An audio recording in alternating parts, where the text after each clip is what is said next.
pagbigyan naman natin, hindi ko na rin ma-strike kasi narinig na exactly. Talagang hindi mo na ma-strike dahil narinig na ng lahat. Sabi niya, pagbigyan naman natin yung kabila, nasagutin. Ayun. Di nagpropagandahan sila. Yan ang problema sa hindi marunong or bias ka sa kabila. Alam na natin lahat yan eh. In other words, we are just wasting time. The historic, much-awaited impeachment trial of Vice President Sara Zimmerman Duterte, the second highest official of the land, who, despite all the credible surveys of the president elections in 2022, showing that she had the presidency in the palm of her hand, opted to slide to being the running mate of President Ferdinand Marcos Jr., who undoubtedly, without the Duterte name attached to his, would have decisively won the presidency. Finally commenced last July 6 with the highest expectations of victory for the polarized political forces in the country. The prosecution has expressed confidence of a conviction of for the respondent, while the latter anticipates a bloodbath and bludgeoning, but coming out blooded and unbowed in Sarah's own fiery words. What's your take on that, Attorney Sal? Gaya ng sinabi din natin, ito impeachment, matagal nang inaantay ito upang litisin nila ang Vice Presidente na kung matatanda po natin, kung ito lamang ay hindi nagbago ng isip, Presidente na ito. At ito namang pangkasalukuyang Presidente, kung wala naman si Inday Sara bilang running mate, siguro hindi siya nanalo. At matagal nang inaantay, nagsimula na. At nakita na nga ho natin kung paano nagsimula at marami tayong mga obserbasyon na ipinahayag natin. Sige, tuloy mo na. With the Senate President unconstitutionally removed as the presiding officer, obviously because he cannot be dictated on the manner he will handle the impeachment hearing to get the desired result, by the brains behind the move to oust Sarah and bar her from seeking the presidency, as well as the incarceration of the latter's father at The Hague, and the malleable senator accused of being part of the anomalous flood control fund scandal, and who somersaulted to form the new majority taking over the helm of the impeachment court. The trial has begun in earnest. The impeachment court and the public were misled into believing that a female private member of the House of Representatives prosecution team would be handling the presentation of the first prosecution witness. Instead of doing so, however, she addressed the court and made a manifestation on the surprise appearance of the vice president in the Senate building to confer with her defense team.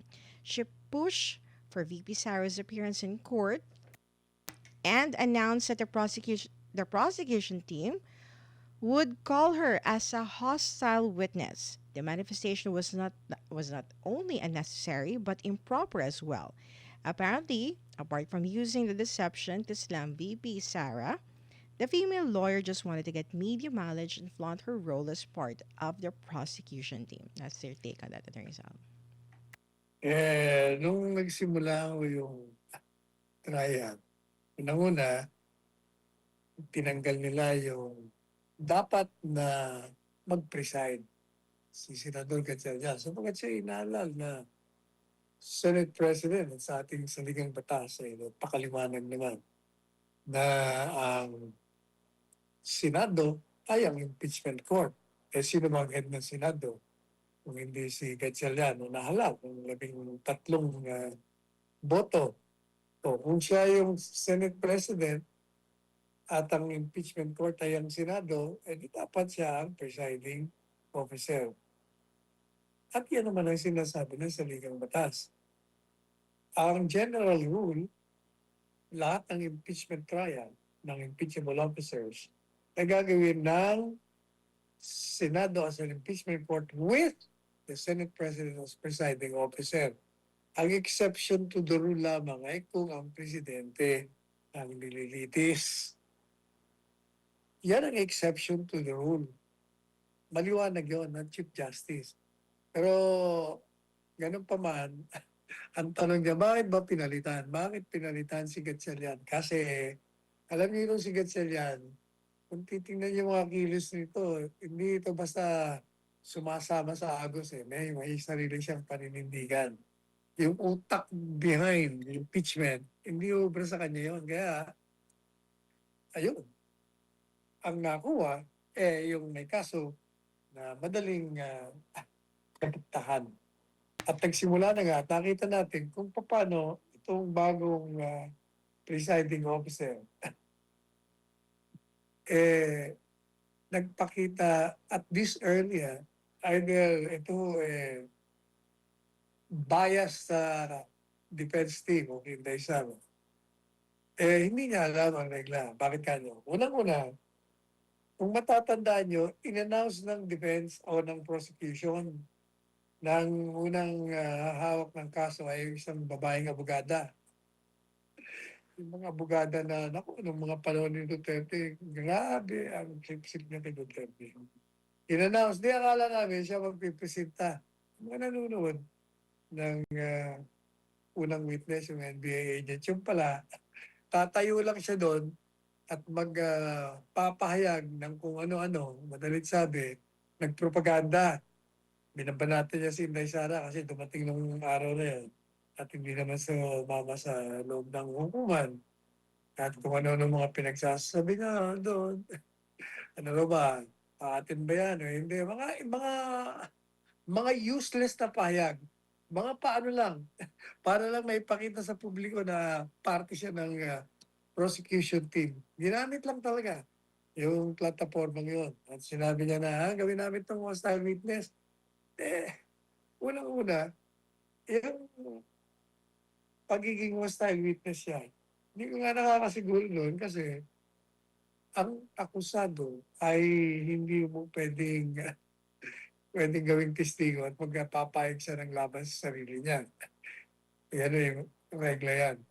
But even assuming na pwede siyang tawaging hostile witness, hindi mo kailangan na in advance sasabihin mo pa yun. Hindi. Kaya nga mag-uumpisa na ng testigo eh. Dapat dun lang. Pero talagang ginawang propaganda. Ano pa? Ituloy mo na, ano. Attorney Salva, ako ituloy ha. So, Uh, kasi you mentioned kasi uh, na propaganda.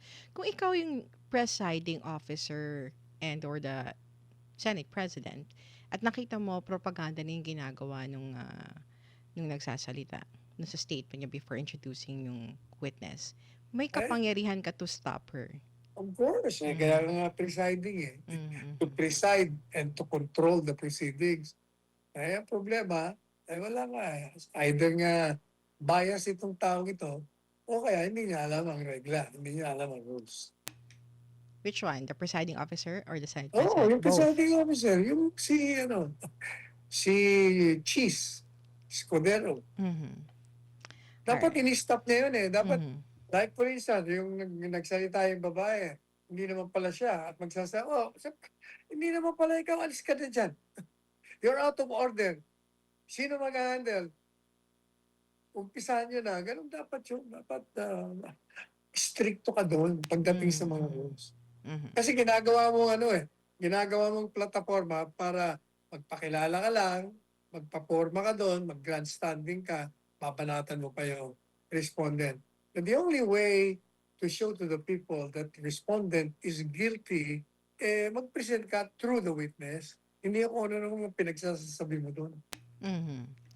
Going back to sa article, Attorney Sal, another private counsel for the prosecution panel formally informed the court that he would present the first witness, a National Bureau of Investigation agent, and immediately thereafter launched a propaganda spiel for the prosecution's cause, making adverse remarks against the vice president that drew a sharp objection and rebuke from the defense lawyer for being improper in stating the purpose for presenting the witness. The presiding officer either showing this early his bias against the defense team or exposing his ignorance of the rules, overruled the objection and allowed the private prosecutor, who obviously was hungry for publicity and his first shot at prominence, to continue with his propaganda narrative against the respondent. Despite repeated objections, of the defense counsel, the presiding officer, in blatant violation of court procedure, did not reconsider his erroneous ruling